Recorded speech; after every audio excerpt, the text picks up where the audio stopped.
नमस्कार, मैं हूं पवन त्यागी। अरविंद केजरीवाल को लग गया है कि दिल्ली के शराब घोटाले में अब वो कभी भी जेल की सलाखों के पीछे जा सकते हैं और इसीलिए पहली शुरुआत उन्होंने ये की थी कि जब वो जेल में होंगे तो क्या सुनीता केजरीवाल को मुख्यमंत्री बनाया जा सकता है। उसके लिए जैसी खबर थी कि उन्होंने विधायकों की बैठक बुलाई और उसमें ये प्रस्ताव रखा। सूत्रों के हवाले से जो खबर लीक हुई, भारतीय जनता पार्टी के जो नेताओं ने दावा किया, उनका दावा था कि सुनीता केजरीवाल को ये सीएम की कुर्सी सौंपना चाहते हैं जेल जाने के पहले, लेकिन वो खेल बिगड़ गया। कहा यह जा रहा है कि जो आम आदमी पार्टी के विधायक हैं उन्होंने इस बात से इनकार करते हुए विद्रोह की धमकी तक दे डाली और ये कह दिया कि देखिए इस तरह की चीज को हम स्वीकार नहीं करेंगे। आम आदमी पार्टी इसलिए जानी जाती है और इसीलिए हमने निर्माण किया था कि हम अलग तरह की राजनीति करेंगे। आप भी अगर लालू प्रसाद यादव की तरह, जैसे उन्होंने राबड़ी को सत्ता सौंप दी थी, अगर वही काम करोगे तो फिर हम में और उनमें अंतर क्या है। इस विरोध के अलावा यह भी कहा जा रहा है कि पार्टी के अंदर से जो नंबर 2, नंबर 3 के नेता हैं, जिसमें आतिशी मारलेना है, सौरभ भारद्वाज है, इनको लग रहा है कि अब तो तुम्हारा चांस आया है, ये चांस चला जाएगा। और इसीलिए आप देखिए कि राघव चड्ढा जो कि राज्यसभा में सांसद है, वो कार्यकर्ताओं को संबोधित करते हुए सारी सीमाओं को लांघ जाते हैं और उन्होंने तो अरविंद केजरीवाल की तुलना कृष्ण जी से कर दी। अब आप सोचिए चापलूसी किस हद तक है। अब इनको लग रहा है कंपटीशन कि भाई आज नहीं तो कल भाजपा दबाव बनाएगी और ये तो रूल भी है कि कोई मंत्री हो या मुख्यमंत्री, वो जेल में अगर जा रहा है किसी आरोप में तो उसको इस्तीफा देना ही होता है। नहीं देगा तो कोर्ट से आदेश कराने पड़ेंगे, क्योंकि संवैधानिक संकट आता है कि भाई कोर्ट, जो जेल के अंदर तो अधिकारी जाएंगे नहीं फाइल साइन कराने।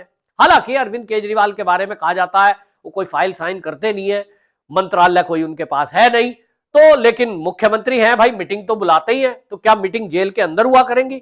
निश्चित रूप से ऐसी कोई हमारे यहां कानून की व्यवस्था नहीं है कि यदि कोई मंत्री या कोई विधायक या कोई सांसद जेल में जाता है तो उसको जेल से वो अधिकार है कि वो वहां बैठ करके मीटिंग कर सके और सरकार चला सके। और इसीलिए आज नहीं तो कल अरविंद केजरीवाल कुछ भी दावा करें कि हम तो जेल से चला देंगे और हम तो जेल से ही चलाएंगे, वही केजरीवाल है जो अपने ही सबसे कट्टर साथी, जो वो कट्टर शब्द इस्तेमाल करते हैं, मनीष सिसोदिया, जिस दिन आरोप लगे और वो जेल गए, इन्होंने देरी नहीं लगाई, उससे इस्तीफा ले लिया। सत्येंद्र जैन जेल गए, इस्तीफा ले लिया और अपना नंबर आ रहा है तो लोगों से कहलवा रहे हैं कि साहब हम तो जेल से सरकार चलाएंगे। तो कुल मिला के वो जेल से सरकार चलाने वाली बात तब आई जब ये लगने लगा कि लोग सुनीता केजरीवाल को स्वीकार नहीं कर रहे हैं। लेकिन अब यहां राघव चड्ढा लाइट में आते हैं, कार्यकर्ताओं को संबोधित करते हैं, एक लंबा सा भाषण लिख के लाए और उन्होंने कृष्ण जी से तुलना करते हुए यह कह दिया कि देखिए जिस तरह से कंस को पता था कि मेरा जो काल है, मेरा जो अंत करेगा वो कृष्ण करेगा, ऐसे ही वो कह रहे हैं बीजेपी को पता है कि हमारी पार्टी का जो समाप्ति करेगा, हमारे लिए जो समाप्ति करने का काल है, हमारा काल अरविंद केजरीवाल है। अब वो अपनी तुलना कर रहे हैं, भारतीय जनता पार्टी को वो कंस बता रहे हैं। अब आप सोचिए कि राघव चड्ढा तुलना कर रहे हैं बीजेपी की कंस से और अरविंद केजरीवाल की कृष्ण जी से। कृष्ण जी कौन थे? हम सब तो जानते ही हैं, भारत के जन्मे हुए लोग हैं कि वो तो हमारे भगवान थे। और वो जो भगवान थे वो 16 कला पूर्ण और वो अवतार माने जाते हैं जिनके बारे में कंस को यह पता था कि इन्हीं के हाथों वध होना है। फिर भी वो कितनी भी तिकड़म लगी, कितनी भी कोशिशें की गई, उन्होंने कंस का वध किया। ये अरविंद केजरीवाल जी ये किस केस में जेल में जा रहे हैं? भाई वो तो आए ही थे जन का कल्याण करने के लिए। उन्होंने तो गोवर्धन पर्वत को कन की उंगली पर उठा लिया था जन कल्याण के लिए। उन्होंने तो जिस तरह का महाभारत में अन्याय हो रहा था उस काल में तो पांडवों का साथ दिया और कौरवों का विनाश किया। यहां क्या हो रहा है? यहां हो यह रहा है कि आम आदमी पार्टी इतनी बड़ी पार्टी है आज तो कि आप सोचिए उसको नेशनल का दर्जा मिल गया, नेशनल पार्टी का। वहां हो क्या रहा है? अरविंद केजरीवाल ही सब कुछ है, उनके अलावा कोई और बोल नहीं सकता वहां। और भ्रष्टाचार इस कदर है कि उनके ऊपर ऐसे आरोप लगे हैं आबकारी नीति में तो कि सुप्रीम कोर्ट तक ने भी टिप्पणी की है। अब जब सुप्रीम कोर्ट ये कह रहा है कि 338 करोड़ रुपए, 338 करोड़ रुपए का घोटाला हुआ और उसके सबूत मिलते हैं कि वो पार्टी में खर्च हो गया, तो पार्टी भी पार्टी बनी हुई है, आम आदमी पार्टी भी एक पार्टी बने, ये सुप्रीम कोर्ट ने बोला। अब ये कहते हैं कि बीजेपी हमसे डरी हुई है, बीजेपी ने फर्जी केस किए हैं। मुझे तो ये समझ में नहीं आ रहा कि आम आदमी पार्टी के जो बाकी कार्यकर्ता हैं, जो विधायक है, वो किस मानसिकता के हैं। अरविंद केजरीवाल अपने को कहते हैं सबसे ज्यादा पढ़े लिखे, तो क्या उनकी पार्टी में कोई और पढ़ा हुआ है ही नहीं? सब मूर्ख है क्या? एक बहुत बड़ा सवाल बीजेपी के नेता पूछ रहे हैं, जनता पूछ रही है दिल्ली की, कि भाई ये जो सामने बैठे हुए लीडर की बात सुन रहे हैं, राघव चड्ढा भाषण दे रहे हैं और वो कह रहे हैं कि साहब सब फर्जी केस लगाए गए हैं, अरविंद केजरीवाल को वो परेशान इसलिए कर रहे हैं क्योंकि बीजेपी को पता है कि ये हमारा काल है, ये हमें अंत कर देगा, समाप्त कर देगा। कोई ये नहीं पूछता, थोड़ी सी बुद्धि तो यार सबके पास होगी बीजेपी के बारे में, जो ये इस तरह का झूठ बोल रहे हैं। कोई ये कहे कि भैया ये जो केस दर्ज हुआ है, ये तो आप कोर्ट में लेके गए, उसमें वकील खड़े किए, और वकील भी छोटे मोटे नहीं, बड़े बड़े सुप्रीम कोर्ट के जाने माने वकील जिनकी फीस लाखों में है, उनको हायर किया गया। और उम्मीद ये जताई जा रही थी कि बस यूं गए और यूं आए, लेकिन उनको जमानत नहीं मिल रही है, ना तो जिला अदालत से मिल रही है, ना उनको सुप्रीम कोर्ट से मिल रही है, ना उनको हाई कोर्ट से मिल रही है। तो आखिरकार क्या जो जज साहब हैं उनका निर्णय वो भाजपा का निर्णय है? यह सवाल आम आदमी पार्टी का कोई कार्यकर्ता क्यों नहीं पूछता कि भैया सुप्रीम कोर्ट में मोदी जी थोड़े ही बैठे हैं, सुप्रीम कोर्ट में जो जज साहब हैं वो कोई बीजेपी के कार्यकर्ता थोड़े ही है। उन्होंने जमानत याचिका रद्द की है, उन्होंने टिप्पणी की है कि पार्टी में पैसा खर्च हुआ है। तब आप इस बात का जवाब दें अरविंद केजरीवाल जी, ये आम आदमी पार्टी के कार्यकर्ताओं को पूछना चाहिए कि आप जवाब दें कि जब सुप्रीम कोर्ट मान रहा है कि घोटाला हुआ है, ये टिप्पणी हाई कोर्ट की है दिल्ली की कि घोटाला हुआ है, तब फिर आप कैसे कह सकते हैं साहब फर्जी केस है? जनता को मूर्ख बनाने का प्रयास कर रहे हो। लेकिन आपको यह बता दूं, आम आदमी पार्टी के अलावा बाकी किसी को मूर्ख नहीं बना सकते। आम आदमी पार्टी के लिए भी माफ करना, मैं ऐसे शब्द बोल रहा हूं, मूर्ख बनाने की कोशिश हो रही है, और वो मूर्ख है जो सवाल नहीं कर रहे हैं। क्योंकि ये आप देखिए, अगर इसकी जगह बीजेपी होती, कल्पना करिए कि उल्टा मामला होता, और है ऐसा, बीजेपी का कोई लीडर अगर फंसता है किसी केस में, चाहे दुर्घटना कर दे, किसी को थप्पड़ मार दे, कुछ ऐसा अपराध कर दे, तो आप देखिए सबसे ज्यादा विरोध अगर कहीं होता है तो वो बीजेपी के कार्यकर्ता विरोध करते हैं। बीजेपी के कार्यकर्ता उसके खिलाफ मीडिया, सोशल मीडिया और खुलेआम उसको कहते हैं इसको जेल भेजो, इसके खिलाफ कार्रवाई करो। क्यों नहीं कार्रवाई हो रही है? जिन हिंदुओं के बल पर भारतीय जनता पार्टी हिंदुत्व के मुद्दे को लेकर सत्ता में आती है, आप देखें, हमने देखा है, चाहे वो ब्रजभूषण शरण सिंह का केस हो, चाहे वो अजय मिश्र टेनी का केस हो, हमने देखा जब भी कभी कुछ इस तरह की बातें आई, सबसे ज्यादा विरोध करने वाला उनका वही है जो उनका खास वोटर है, कोर वोटर है, कट्टर उनके समर्थक हैं, वही विरोध करते हैं। लेकिन आम आदमी पार्टी तो गजब पार्टी है।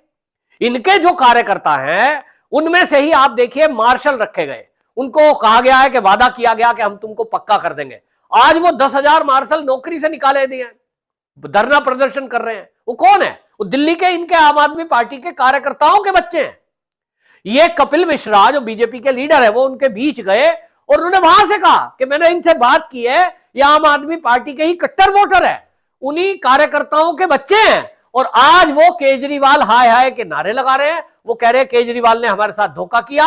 और कपिल मिश्रा उनके बीच खड़े होकर पूछते हैं कि भैया वो जो केजरीवाल और ये जो आम आदमी पार्टी के आतिशी मार लेना, ये जो राघव चड्ढा ये बोल रहे हैं कि जनता से राय ली जाएगी कि जेल से सरकार चलाई जाए या नहीं, आपका क्या मानना है? सबने एक सुर में कहा कि ये तो जेल भेजना चाहिए, इनको इस्तीफा देना चाहिए।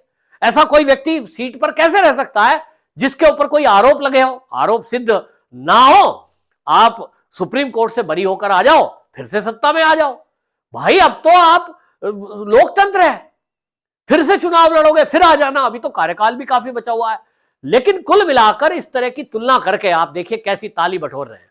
तो इसके पीछे एक ही चीज मुझे जो नजर आई है, एक विश्लेषक के तौर पर जो मैंने देखा है, आतिशी मार लेना अगर कहती है हम तो जेल से सरकार चलाएंगे, सौरभ भारद्वाज भी इसी सुर में सुर मिलाते हैं। लेकिन राघव चड्ढा का भाषण सुनने लायक है। जिस तरह का मक्खन में लपेटकर उन्होंने भाषण दिया कि साहब एक कंस को पता था कि तेरा काल कृष्ण बनकर आएगा, इसी तरह बीजेपी को पता है कि तुम्हारा काल केजरीवाल है। यानी यह है चापलूसी की पराकाष्ठा कि आप किसी इष्ट देव से, भगवान से, अवतार से अपने उस केजरीवाल की तुलना कर रहे हैं, जिसके ऊपर भ्रष्टाचार के अनेक आरोप हैं, जिनके ऊपर अपना शीश महल बनवाने के आरोप हैं, जिनके ऊपर झूठी कसम खाने के आरोप हैं, जिनके ऊपर यह आरोप है कि उन्होंने किस तरह से दो मापदंड रखे हैं कि अपने लिए नियम कुछ और बाकी कार्यकर्ताओं के लिए नियम कुछ और। मनीष सिसोदिया का इस्तीफा तत्काल लिया गया, सत्येंद्र जैन का इस्तीफा तत्काल लिया गया, और जब अपनी बारी आती है तो कभी पत्नी के बनने की बात आती है, कभी खुद के लिए वोटिंग कराने की बात आती है। ऐसी तुलना वो कोई चापलूस ही कर सकता है। हालांकि कुछ हिंदूवादी संगठन, कुछ हिंदूवादी संत समाज इसके लिए गुस्से में है कि उन्होंने अपनी केजरीवाल की तुलना, एक आम आदमी की तुलना भगवान से कैसे हो सकती है। लेकिन मैं जो बता रहा हूं वो केवल राजनीति में है। मुझे लग रहा है राघव चड्ढा को लग रहा होगा कि अब देखिए इसमें तो पढ़े लिखे सबसे ज्यादा अरविंद केजरीवाल है, उसके बाद अगर नंबर आता है, आतिशी मारलेना के पास कई मंत्रालय हैं, उनका भी कहीं ना कहीं नाम आ रहा है, लेकिन पार्टी का संयोजक का पोस्ट भी एक मिलने वाला है। दो चीजें हैं, दिल्ली का मुख्यमंत्री कौन तो पार्टी का संयोजक कौन। तो इनको लग रहा है कि अगर मैं इतना बढ़िया भाषण दूंगा तो हो सकता है अरविंद केजरीवाल खुश हो जाए और मुख्यमंत्री भी बना सकते हैं, नहीं तो ये तो हो ही सकता है पार्टी का संयोजक बन जाऊं। पहले ही वो पंजाब का काम देख रहे हैं, ऐसा कहा जाता है सुपर सीएम के तौर पे राघव चड्ढा ही पंजाब सरकार को चला रहे हैं। तो कुल मिलाकर संयोजक बनने के तो पूरे गुण उनके अंदर दिखाई दे रहे हैं। संजय सिंह केस करते थे इस तरह का कि भाई उत्तर प्रदेश में चुनाव है तो टिकटों का बंटवारा, बाकी जगह मैनेज करना, वो खुद जेल में है, जिनका चांस कोई छूटने का दिख नहीं रहा है। तो इसलिए मुझे लग रहा है राघव चड्ढा वो सामने आकर इस तरह की बड़ाई कर रहे हैं, और उनको लग रहा है कि इस तरह की बटरिंग करने से कहीं ना कहीं केजरीवाल खुश हो जाएंगे और कहेंगे देखिए भाई राघव चड्ढा तेरा खास आदमी है जो भगवान से तुलना कर रहा है। तो कुल मिलाकर के इनकी बौखलाहट दिखाई दे रही है। और आप देखिए कि जेल जाना अपने आप में, अभी ये पिछले दिनों आपको याद होगा कि जब संजय सिंह पकड़े गए तो अरविंद केजरीवाल बाकी लोग आके क्या कह रहे थे, ये तो साहब कुछ दिन पहले बीजेपी के जो पूर्व अध्यक्ष हैं मनोज तिवारी वो बोल रहे थे कि अब जेल जाने वाले हैं, अब रेड इनको कैसे पता, इसका मतलब इन्होंने ही भेजा है। तो भैया ये तो सारे नेता आम आदमी पार्टी के और खुद केजरीवाल चिल्लाने में लगे, हम जेल जाने वाले हैं, हम जेल जाने से नहीं डरते, इस्तीफे को जूते की नोक पे रखते हैं। तुम किस बेस पे जान रहे हो भाई? इसका मतलब क्या हुआ, इस चोर की दाढ़ी में तिनका, ये जो कहावत है ये सिद्ध हो रही है। आपको पता है कि जो गलतियां की है, गलती की है तो सजा मिलेगी, सजा मिलेगी जेल जाना पड़ेगा।